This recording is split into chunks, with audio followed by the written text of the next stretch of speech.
Hello and welcome to another episode of Charles' Weekly Parti.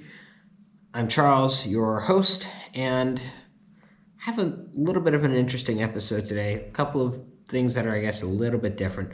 But before we get started with that, let's roll the intro.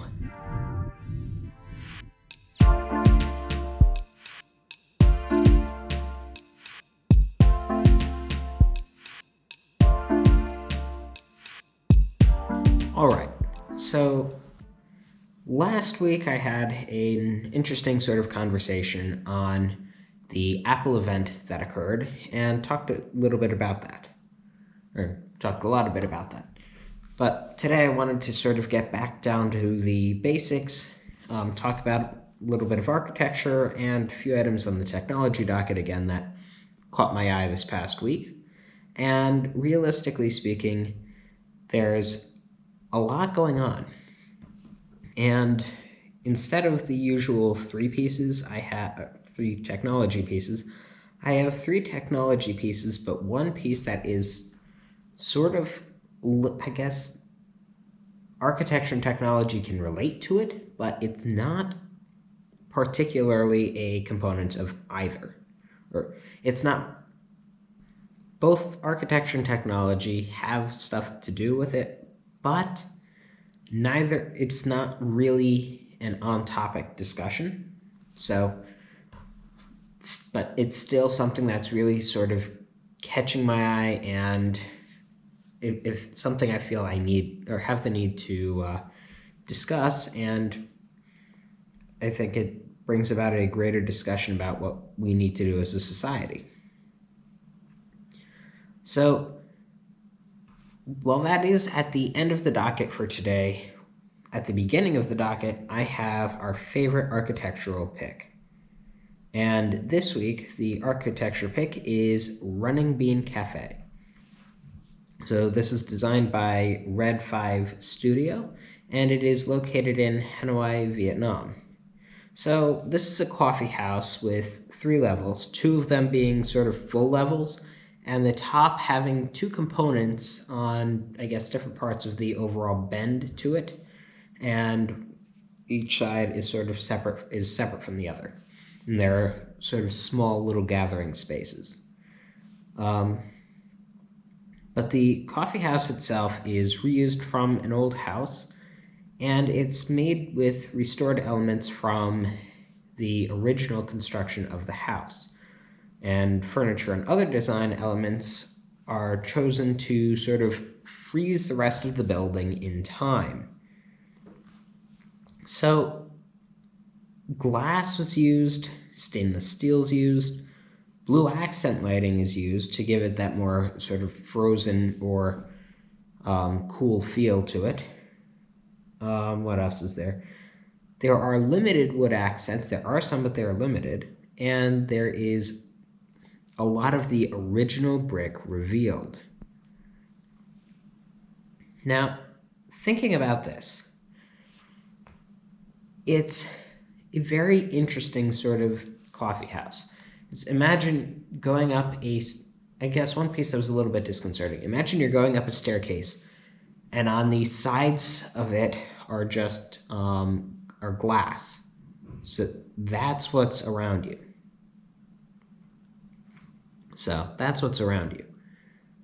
Now, personally, I feel like that might be a little bit disconcerting, but at the same time, looking at it, it just feels like it would be so interesting to climb up and have a sort of unparalleled experience to just be able to go up an unorthodox. It's a spiral staircase inside of a square enclosure. So this particular staircase is sort of intriguing to me, and I think it's something I'd have to see. I may have seen one before, but I know I mentioned in a previous episode, not a huge fan of the spiral staircase, but this application of it might actually be something I'm a fan of. And I think it really sort of brings together different pieces of the building, because the building is, it's not a full long rectangle. Imagine a rectangle except someone bent it in the middle. So it has front piece, and then about halfway into it, it goes and angles a little bit. If you're looking at it from above with the straight rectangle piece at the bottom, it would be tilting to your left for the camera that way.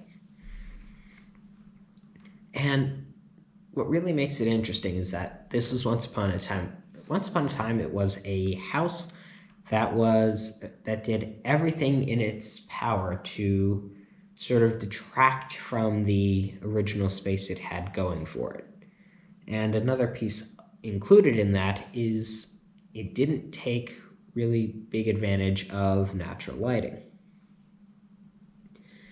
So the studio making this had a little bit of a challenge going for them, trying to figure out, well, how do we make this so that it's usable, but also maintains its originality as best as possible, but also features natural light, which it presently was, which at the time they went into it, it was sorely lacking. So one of the things that they sort of did for that was first taking and removing the old mortar layer, revealing the brick wall to give it a different feel. Original bricks are pretty cool. I have mixed feelings on using bricks, but personally, exposed old brick is nice. Certain types of new brick are nice. But the brick has to have something going for it. If it just looks like a plain brick wall, personally, not going to be as huge of a fan. And figuring out how all of that works logistically is an adventure of its own. But the biggest challenge was trying to figure out how to get lighting through it. So in the ceiling of, I believe it's the third level, not entirely sure. Yeah, ceiling of the third level in the front portion, there is now skylighting installed, and the top sort of level is not taking up the entire area, which allows natural light to sort of go through it. Having that natural light going through it really gives the lower levels the feel of the skylighting without being able to have the skylighting itself. And personally, I think that's actually quite fascinating because the way everything works together, it gives it a nice nice illuminated feel by day, but at night also allows you to really truly enjoy the blue accent lighting that's in it. Also on how it really came to be. I'm going to go down to the ground floor.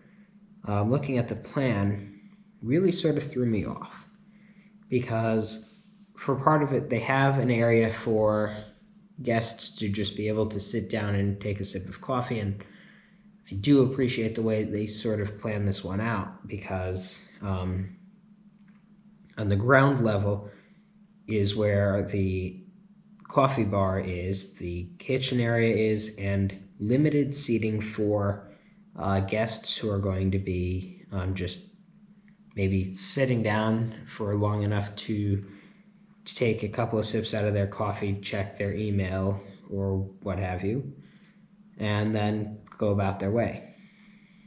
Or go about their day, I should say.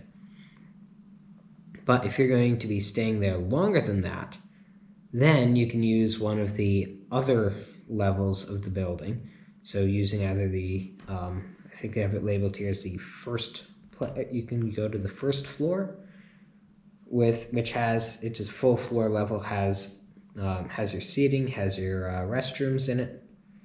And then your second floor which is directly above it, is the one that's split into two with the different seating areas with, I think one of them has a bit of adjoining storage to it.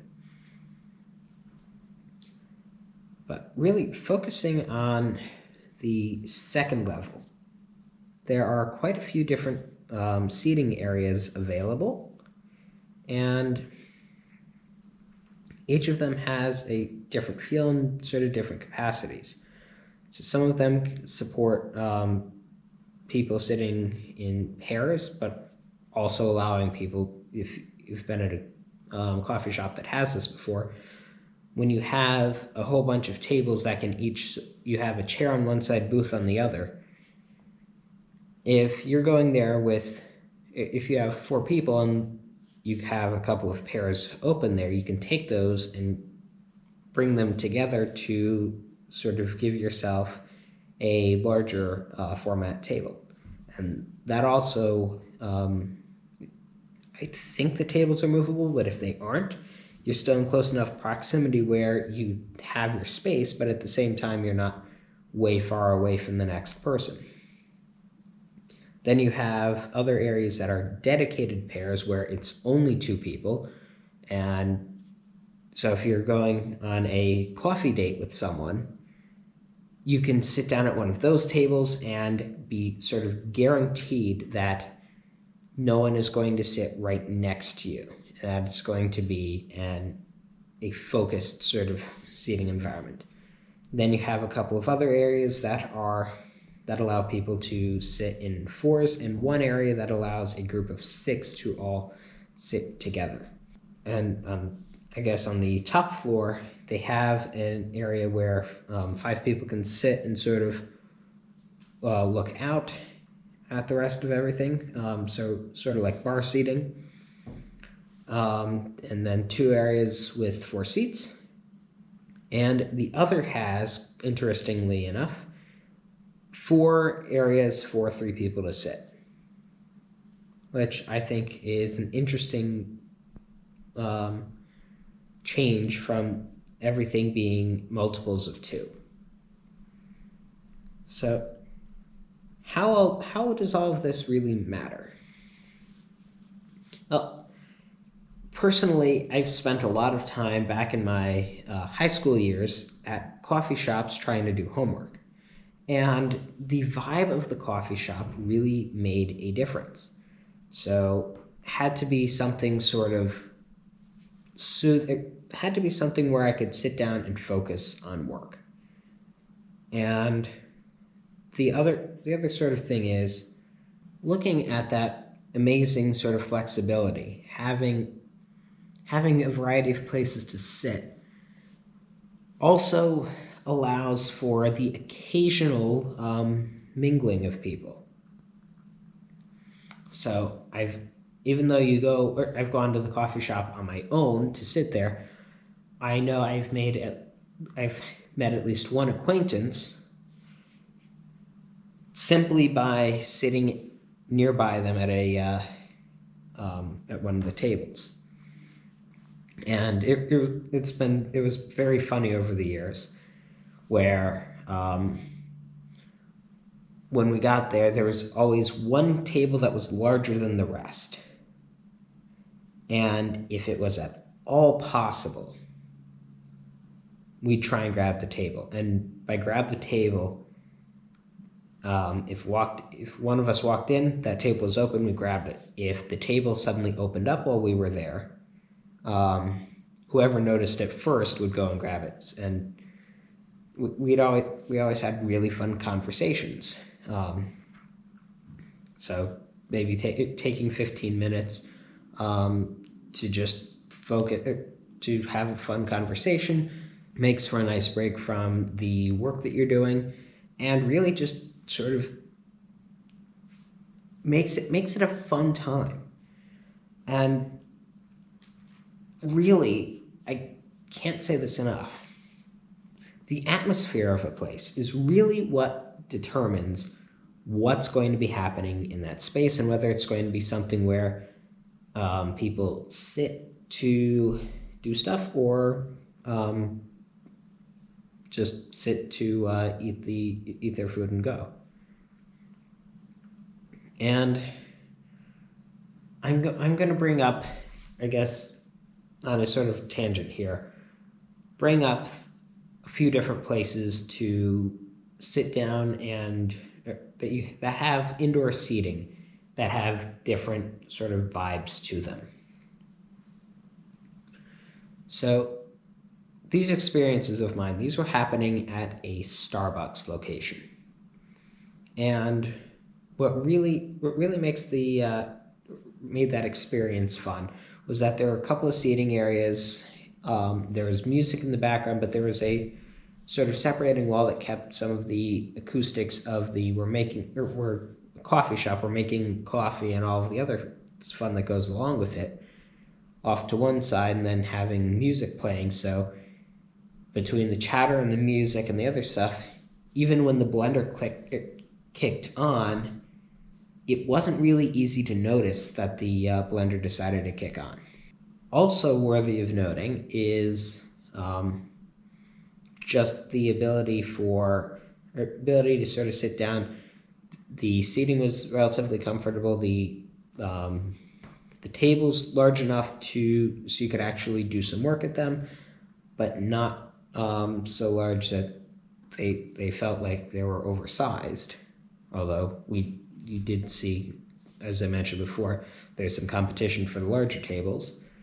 And then just finding different spaces to sit down, relax, get stuff done.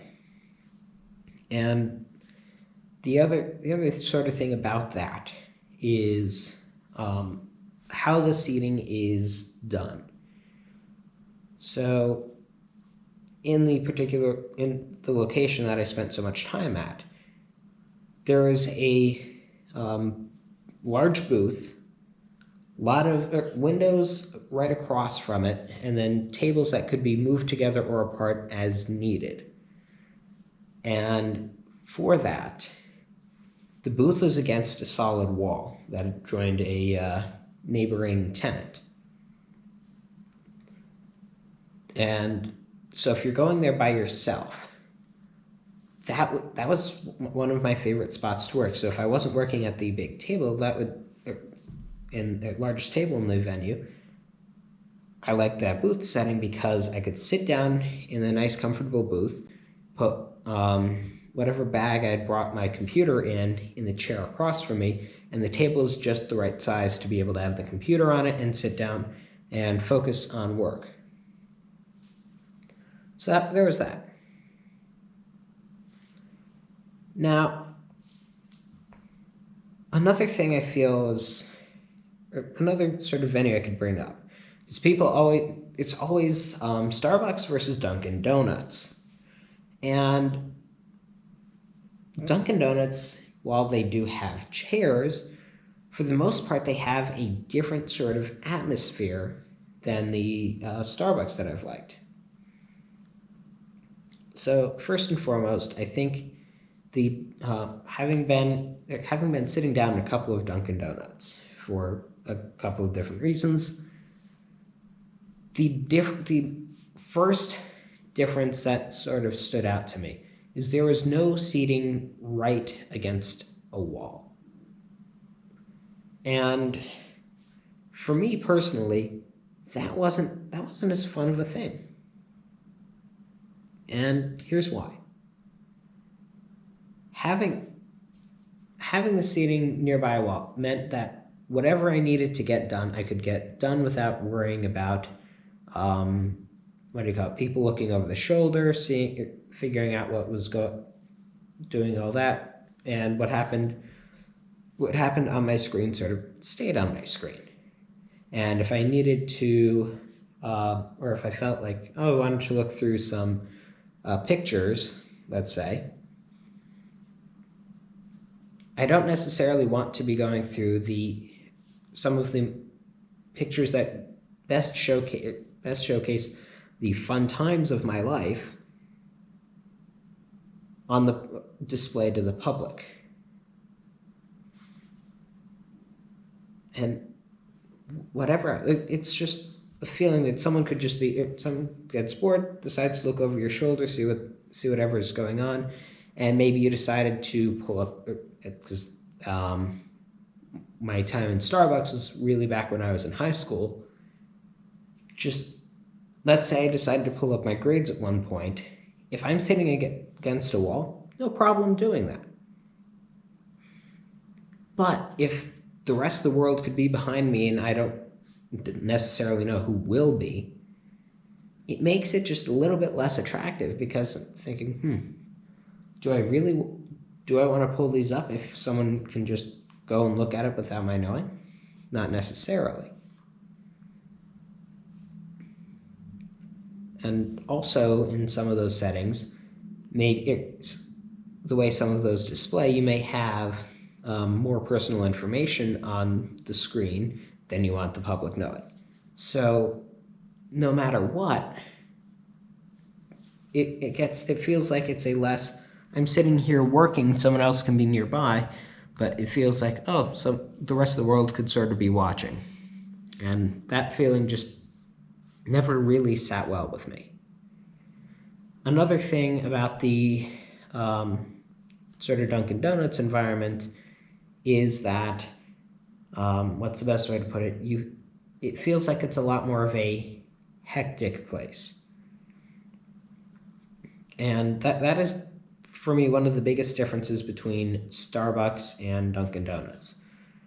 For whatever reason, if I walk into a Starbucks, it feels like a spot where I could sit down, talk with someone. If I'm going to meet at someone, and there's a Starbucks and a Dunkin' Donuts right next to each other, I'm going to be meeting at the Starbucks. Now, if I want a drink and I want it fast and I want to get out, I'll probably go to the Dunkin' Donuts, because that feels more like they're saying is America runs on Dunkin'. And what that really is allowing me to do is, what really sort of gets stuck in my mind is, that's a spot where if I need the food, I need it, and hasta la vista. And some of the spaces, personally, have felt like there's seating there in case you need to sit down and eat. But it doesn't feel like there's seating there to make it a nice environment in which to eat. It's just there to be there.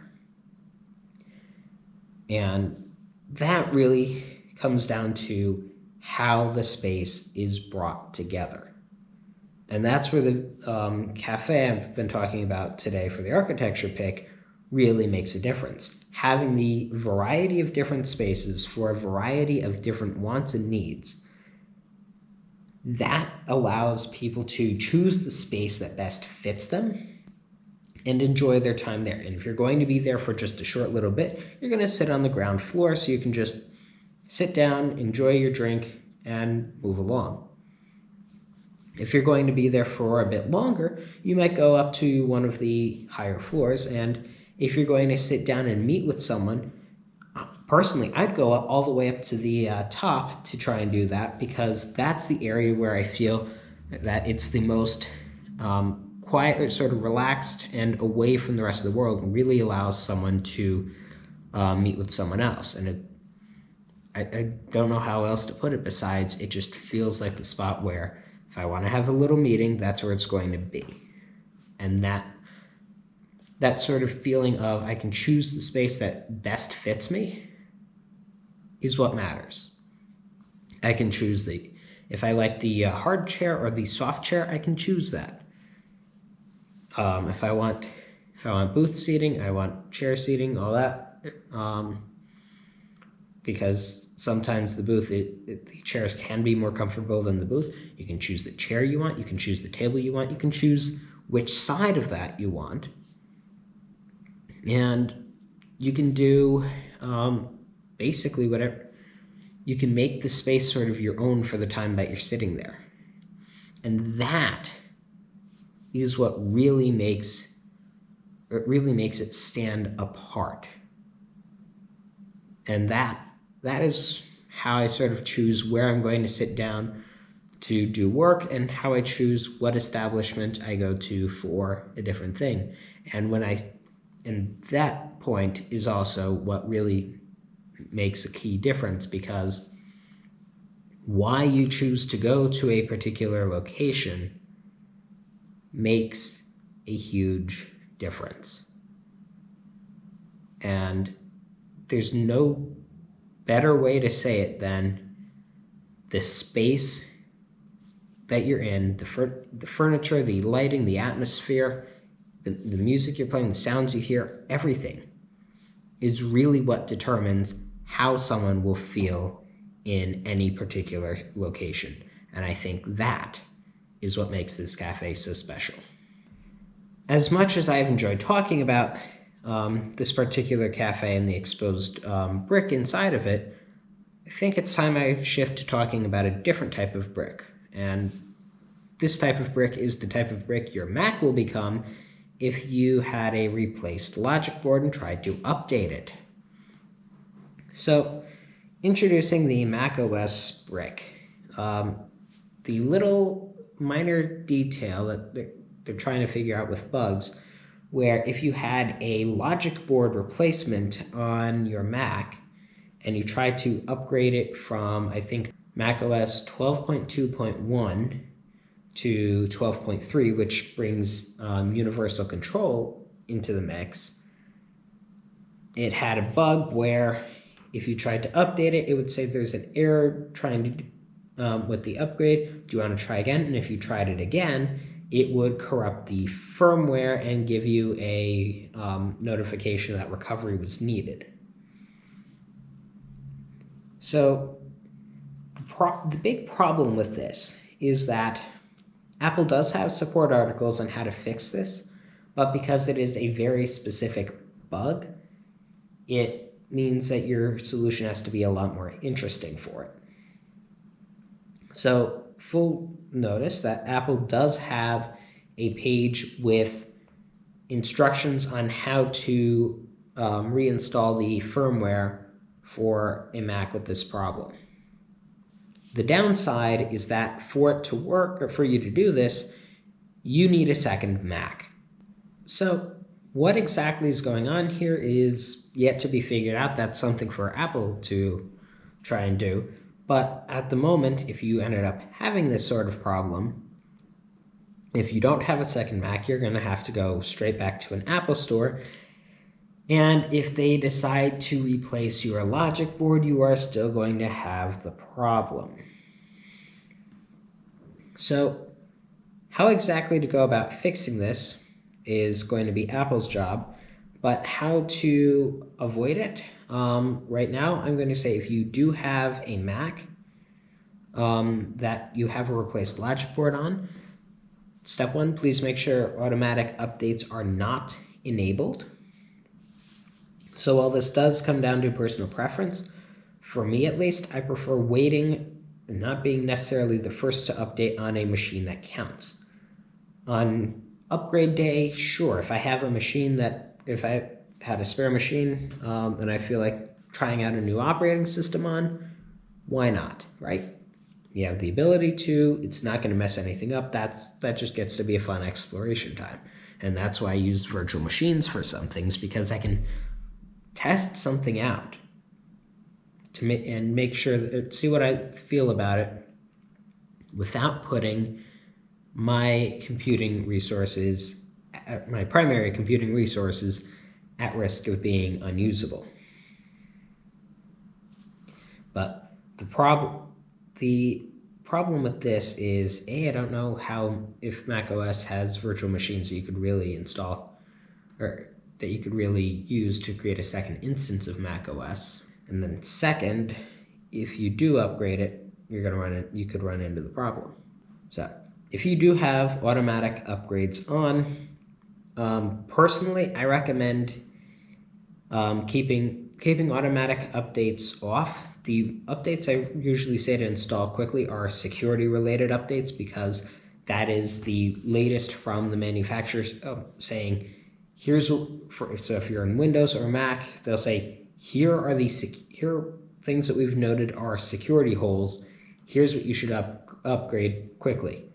And usually for security-specific updates, They only really change the update the security definition so that the computer knows, hey, by the way, now this should be treated as a dangerous virus. Or, hey, actually, proper terminology, hey, this is malware, you see it, get rid of it.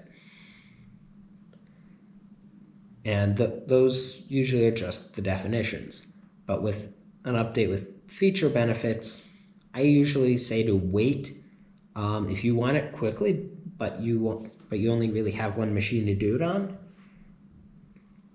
But you only have one machine to do it on, then I would personally say wait at least a week to watch to see if the rest of the world runs into problems. Because if you find out about a problem before you upgrade, that's great. You've just dodged a landmine, or dodged a bullet, avoided a landmine, however you want to put it. And you can wait until Apple says, or Microsoft says, whenever the case may be, we fixed this, you're all set, you can upgrade this without having to worry about it. Because in this particular case, even if it were to happen to an out-of-warranty Mac, this is still really Apple's problem because they're releasing something with a bug that's causing it. So I don't know specifics on whether or not people have had trouble getting it done, but if you do run into the problem, I do hope that if you need to go to an Apple store, that it's that easy. And if you don't, I can say right now the solution for doing it at home is an interesting one because Apple has a support article. You need to hook up Macs in a very, very specific way. And then, because this particular bug is having a problem with macOS 12.3, you need to try and download the older 12.2.1 in order to restore the computer without causing the problem that was breaking it in the first place. So, while this is a slightly concerning thought, it does bring up some interesting questions, which is why it would be happening with a replaced logic board. And I know part of the reason for that comes down to Apple having certain control variables over the computers, which I do have some mixed feelings about. But to the best of my knowledge, if something doesn't add up with the configuration, there's certain components of macOS that will detect, hey, wait a second, something doesn't seem quite right here. And if it doesn't detect that things are working things are 100% as they should, it disables certain features, and I think FaceTime was one of them, iMessage was one of them, possibly iCloud, things that use Apple's servers.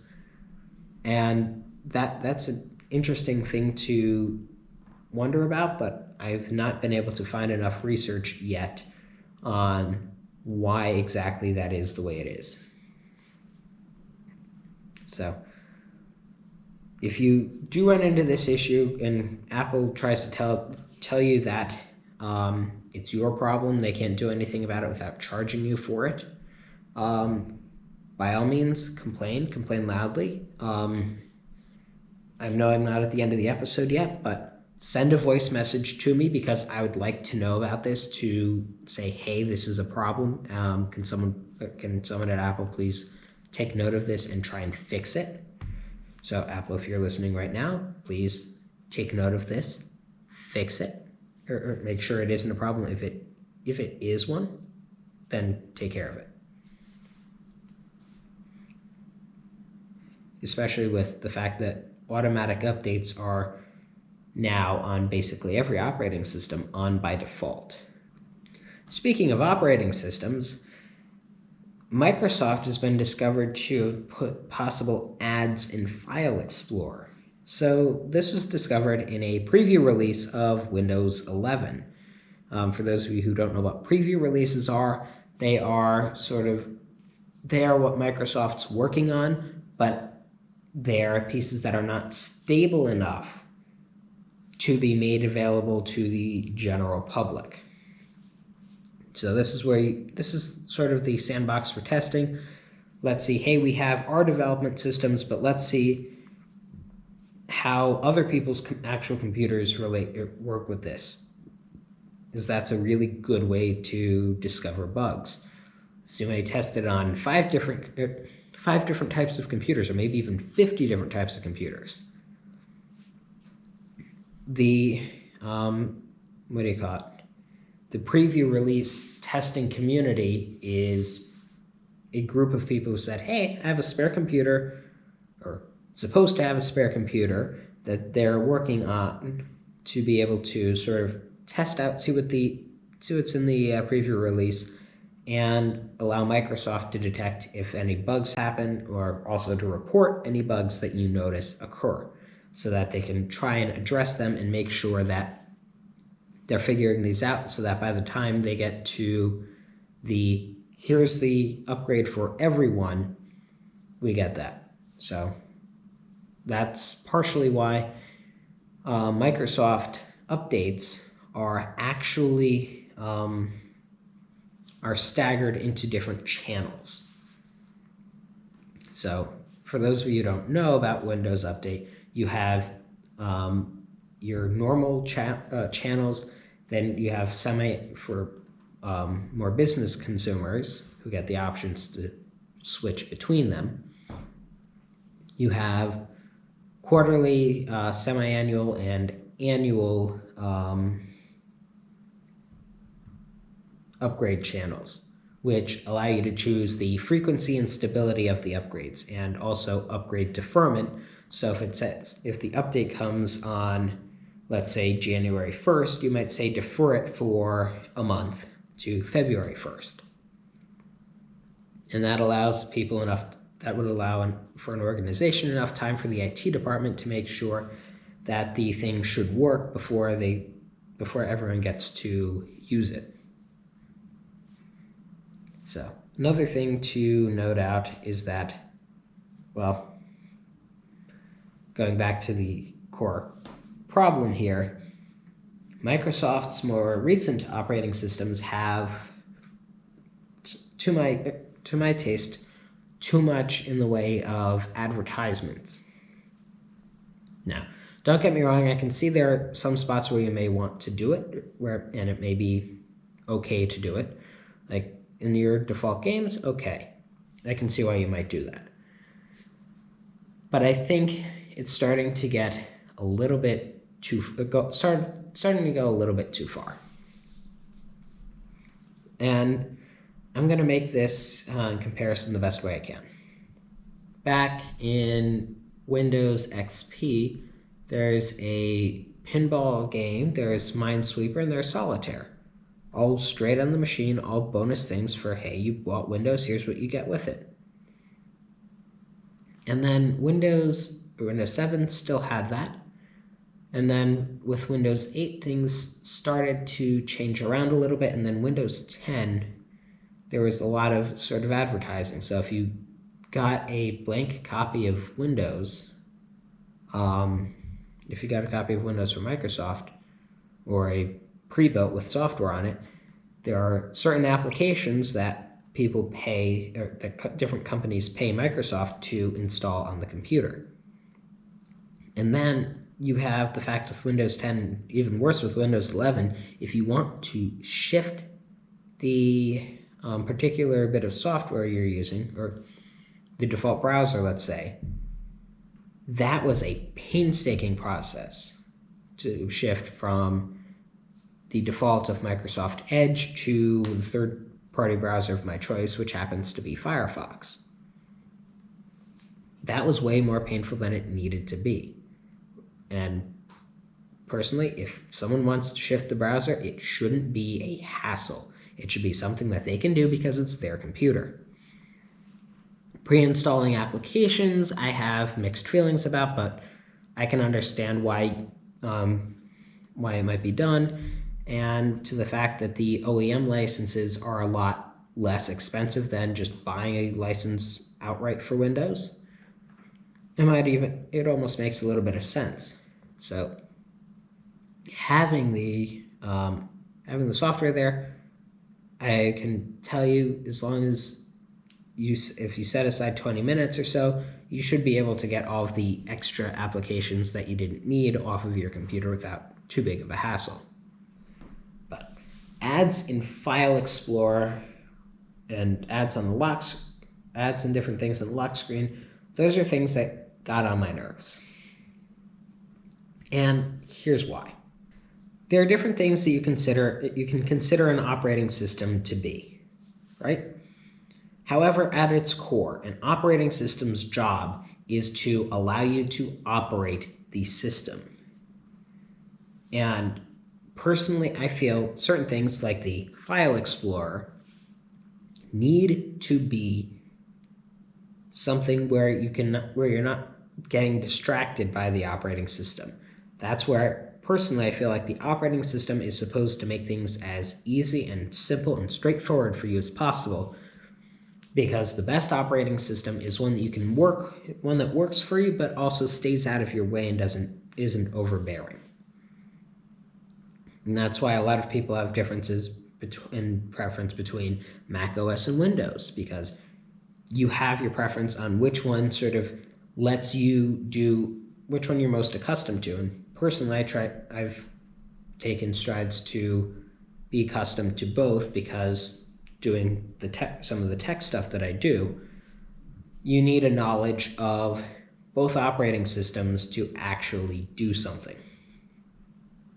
And personally, if you ask me which one I think is better, I'll tell you straight off, both, because there are certain things I love about macOS that Windows doesn't have, and there are other things I like about Windows that macOS doesn't have. And even with Linux, which I've done some work with. Not necessarily one of my favorite operating systems to work with, but at times it is the ideal one for what I'm doing. And my problem with this is that ads in Windows Explorer, or in File Explorer is what I'm using to look for my files. I do not want or need anything to sidetrack me from what I'm doing on that. Because when I'm focused on trying to figure out where I left a file, one distraction is all I need to lose my train of thought, to figure out where that file might have been. And that means that the operating system, instead of staying out of my way and just allowing me to operate the system, it's actually making it harder for me to do that, and in essence making it a worse experience for me. So that's my problem with that. Speaking of problems, I have a problem with the fact that Tesla's fired an employee over a video posted on social media. So Tesla fired an employee after they posted a video of their Tesla in self-driving mode going and driving into the divider between a car lane and a bike lane. And for full disclosure, the video was a personal video done in personal car on personal time. So my opinions on that are that if you're doing something on your own time, if it's not on company time, then the company shouldn't have a lot of say over it. Unless it provides a huge conflict of interest. So basically working for a competitor while you're working with them, that's one thing. But posting a video saying, hey, this shouldn't be happening, is something that should be doable, whether it's the company you're working for, your competitor's company, or just any random company. If you're saying, hey, this is a problem, can we fix this so it doesn't happen again in the future? It's being posted to be posted. There are good reasons for doing it, and I think it takes away a certain degree of free speech, which I think Elon Musk said he was a fan of. It takes away a degree of free speech if you have to worry about what you're doing on your social media on your time. And I have noted out that your social media, you should be paying attention to, because certain things on that, whether or not they're supposed to, can affect whether or not you were to get a position. And that's something that I may or may not agree with, really, but I feel is important to note out nonetheless. So, and then this comes down to just my philosophy on the fact that until we can stabilize or fully test out everything running it, please do not trust the self-driving features until they are ready. Because there are bugs, and a lot of them, humans make mistakes, and humans are the ones writing the code. So, I'm just noting out that there are bugs that will occur in code, and we should be mindful of that. That's why all the car companies, when they say, oh, look at this feature, automatic back into the parking space. If you read the fine print at the bottom, it says, not a substitute for backing in.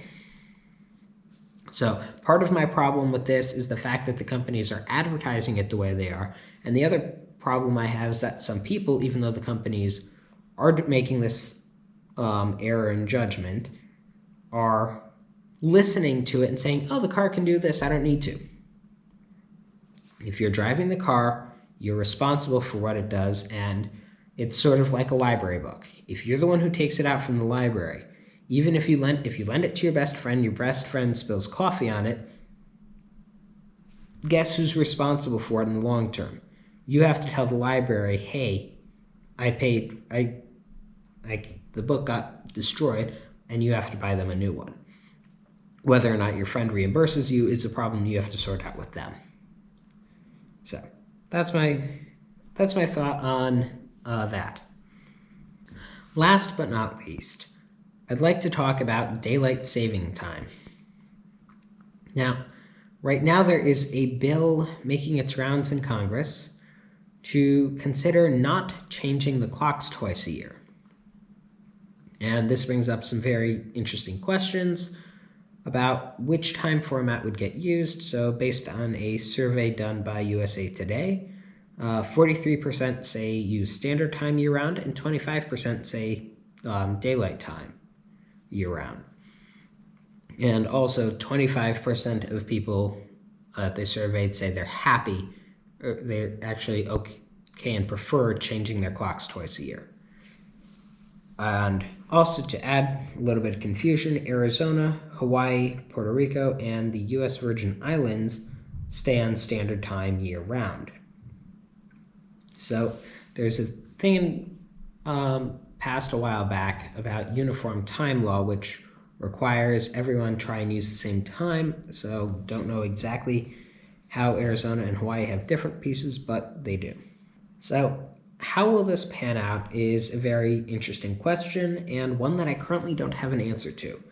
All I can say is that my preference with things are that we shift to standard time year-round, because I know changing the clocks gets annoying, and it messes you up for a week, because inevitably your sleep schedule gets messed with, because for those of us who use electronic devices as our alarm clocks, and by electronic devices I mean stuff with a computer in it, like a cell phone, a tablet, all that fun, those automatically shift on time. And we all usually have some different things going on that make it so that we detect the time change a lot more easily. So a lot of us just lose the extra hour of sleep. And the fact that messes you up for a week, and that in November when you get the hour back, it doesn't make your life amazing for a week, really sort of puts me into a case of, is it really worth it? And also, I asked the question of why was daylight savings time put in? A lot of people had said it had something to do with farmers, but personally I doubted that, because for a farmer, livestock aren't necessarily don't look at a clock to figure out what time it is to eat. They have an internal sort of biological clock of, here's what happens. When we shift, If anything, it would make their lives a little bit more difficult. So turns out the people doing my little bits of research, my original thoughts are sort of confirmed in the fact that the people who pushed for daylight savings time to be adopted throughout the country had monetary reasons for doing it, and the people who opposed it also had monetary reasons for their opposition. And long story short, comes down to figuring out when it's going to be light or dark out. So the other sort of thing to think about on that is, I think the big disadvantage is that for some people it might change the way things happen. So it is a catch-22 in a degree, where if you can either change the time to fit what you're going to be doing, or you can change the times of what you're going to be doing to more appropriately fit how the lighting works. Because I know in the summertime, the sun starts rising around 5:30 in the morning. For me, I don't have as huge of a problem with that. However, daylight, if it was standard time, that sunrise is going to be happening at an hour earlier. So it's going to be happening at 4:30 in the morning. So whether or not you like that is going to be up to you. My thing on it is that people don't like changing the clocks back, but at the same time, if you got rid of that, people are going to start noticing that the sun gets up earlier. And what's going to end up happening is it's probably going to shift the demand for certain late night activities. Because let's say you get naturally woken up, when I say the sun starts rising, usually about an hour later, if it's going to be a bright day, it's bright outside. And that's when you sort of start waking up. How this will work, we have yet to see. However, personally, I'm a fan of year-round standard time. We'll see whether or not it happens. And regardless of who's happy and who isn't happy, whatever gets decided will sort of get decided and possibly changed in future years. Anyway, speaking of time, that's all the time I have for today's episode. In closing, I just want to note out that, or I guess reinstate the fact that be careful with upgrades. Upgrading first isn't always the best on your primary computing device. And enjoy your local coffee shops, because they're often just a nice place to sit and relax. So if you can do it, find a local coffee shop, sit down, and enjoy looking at the different spaces that you can choose to sit down in. If you enjoyed this episode, please be sure to subscribe so you don't miss any future episodes. You can also go to anchor.fm/weeklyparti, where you can listen to all previous episodes of the podcast. You can interact by leaving a voice message, and you can support the podcast, which helps out greatly. Also, if you're using Apple Podcasts, please be sure to leave a review. And for most episodes, if you want, you can see the action on YouTube. Usually when this doesn't happen is on the events that I'm traveling. So that's going to be it for today. Take care, defer your upgrades, and roll the outro.